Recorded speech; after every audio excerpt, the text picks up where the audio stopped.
മിക്സിയിൽ ഒന്ന് കറക്കിയെടുത്ത് ആവിയിൽ വെറും 15 മിനിറ്റിൽ തയ്യാറാക്കിയെടുക്കാൻ വേണ്ടി പറ്റുന്ന നല്ല ടേസ്റ്റി ആയിട്ടുള്ള ഒരു പലഹാരത്തിൻ്റെ റെസിപ്പിയുമായിട്ടാണ് ഇന്ന് ഞാൻ വന്നിരിക്കുന്നത്. കുട്ടികളൊക്കെ സ്കൂൾ വിട്ട് വരുമ്പോൾ വളരെ എളുപ്പത്തിൽ നമുക്കിത് തയ്യാറാക്കിയെടുക്കാൻ വേണ്ടി പറ്റും. അപ്പോൾ ഇതെങ്ങനെയാണ് ഉണ്ടാക്കുന്നതെന്ന് നോക്കാം. അതിനായിട്ട് ആദ്യം തന്നെ ഞാനിവിടെ മിക്സറിൻ്റെ വലിയ ജാർ എടുത്തിട്ടുണ്ട്. അതിലേക്ക് അരക്കപ്പ് അളവ് പഞ്ചസാരയാണ് ചേർത്ത് കൊടുത്തിരിക്കുന്നത്.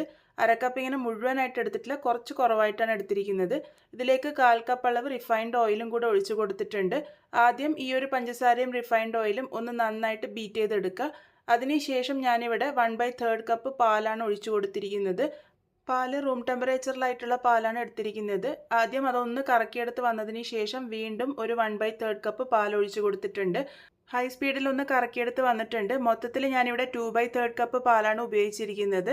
അത് ഏകദേശം ഒരു അരക്കപ്പും 1.5 ടേബിൾ സ്പൂണോളം പാല് വരും. ഇനി ഇതിലേക്ക് മൈദയാണ് ചേർത്ത് കൊടുത്തിരിക്കുന്നത്. ഞാനിവിടെ 1 കപ്പ് അളവ് മൈദയാണ് ഇട്ട് കൊടുത്തിരിക്കുന്നത്. ഈ ഒരു മൈദയ്ക്ക് പകരം നിങ്ങൾക്ക് ഈ ഒരു പലഹാരം ഗോതമ്പ് പൊടി ഉപയോഗിച്ചും തയ്യാറാക്കി എടുക്കാവുന്നതാണ്. ഇനി ഇതിലേക്ക് കസ്റ്റേർഡ് പൗഡറാണ് ചേർത്ത് കൊടുക്കുന്നത്. ഞാനിവിടെ 1/4 കപ്പ് അളവ് കസ്റ്റേർഡ് പൗഡറാണ് ഇട്ട് കൊടുത്തിരിക്കുന്നത്. വാനില ഫ്ലേവറിലുള്ള കസ്റ്റേർഡ് പൗഡറാണ് ഞാനിവിടെ ഉപയോഗിച്ചിരിക്കുന്നത്. ഇതെല്ലാ സൂപ്പർ മാർക്കറ്റിലും അവൈലബിൾ ആയിട്ടുള്ളതാണ്. ഇനി കയ്യിലില്ലാന്നുണ്ടെങ്കിൽ ഇത് ഒഴിവാക്കിയിട്ട് കോൺഫ്ലോർ ചേർത്ത് കൊടുക്കാവുന്നതാണ്. കോൺഫ്ലോറും ഇല്ലാന്നുണ്ടെങ്കിൽ 1/4 കപ്പ് അളവ് മൈദ ഇട്ട് കൊടുത്താലും മതിയാകും. ഇതിലേക്ക് 1/4 ടീസ്പൂണിൻ്റെ പകുതി അളവ് ഉപ്പ് ചേർത്ത് കൊടുത്തിട്ടുണ്ട്. അതുപോലെ തന്നെ 1 ടീസ്പൂൺ അളവിൽ ബേക്കിംഗ് പൗഡറാണ് ചേർത്ത് കൊടുത്തിരിക്കുന്നത്. ഇതെല്ലാം കൂടെ ഒന്ന് കറക്കിയെടുത്ത് വരാം. ലോ സ്പീഡിൽ വേണം പൊടികൾ ചേർത്തതിന് ശേഷം കറക്കിയെടുക്കാൻ വേണ്ടിയിട്ട്. നല്ല തിക്കായിട്ടാണ് നമ്മളുടെ കൂട്ടിരിക്കുന്നത്. അതുകൊണ്ട് 2 ടേബിൾ സ്പൂൺ അളവിൽ പാലും കൂടെ ചേർത്ത് ഞാനിവിടെ ഒന്ന് കറക്കിയെടുത്ത് വന്നിട്ടുണ്ട്. ലോ സ്പീഡിലാണ് കറക്കിയെടുക്കേണ്ടത്. ഇപ്പോഴും അതൊരല്പം തിക്കായിട്ടാണ് ഇരിക്കുന്നത്. അതുകൊണ്ട് ഒരു ടേബിൾ സ്പൂണും കൂടെ ഞാനിവിടെ പാല് ചേർത്ത് കൊടുത്തിട്ടുണ്ട്. ഈ ഒരു രീതിക്ക് നല്ല പോറിങ് കൺസിസ്റ്റൻസിയിലുള്ള കൂട്ടാണ് നമുക്ക് ആവശ്യമായിട്ടുള്ളത്. അപ്പോൾ കുറച്ചായിട്ട് മാത്രം പാല് ചേർത്ത് കൊടുത്ത് തയ്യാറാക്കിയെടുക്കുക. നമ്മൾ ഉപയോഗിക്കുന്ന മൈദയിലുള്ള വ്യത്യാസമൊക്കെ അനുസരിച്ച് പാലിൻ്റെ അളവ് അങ്ങോട്ടോ ഇങ്ങോട്ടോ ആവാം. കൂട്ടി ഇവിടെ റെഡിയായി വന്നിട്ടുണ്ട്. ഇനി ഇതിലേക്ക് കുറച്ച് ടൂട്ടി ഫ്രൂട്ടിയാണ് ചേർത്ത് കൊടുക്കുന്നത്. ടൂട്ടി ഫ്രൂട്ടി ചേർക്കുന്നത് ഓപ്ഷനിലാണ്. ഞാനിപ്പോൾ ഇവിടെ ഏകദേശം ഒരു 2 ടേബിൾ സ്പൂണോളം ടൂട്ടി ഫ്രൂട്ടി എടുത്തിട്ട് അതിലൊരു 1/2 ടീസ്പൂൺ മൈദ ഇട്ട് ഒന്ന് ഡസ്റ്റ് ചെയ്തെടുക്കുന്നുണ്ട്.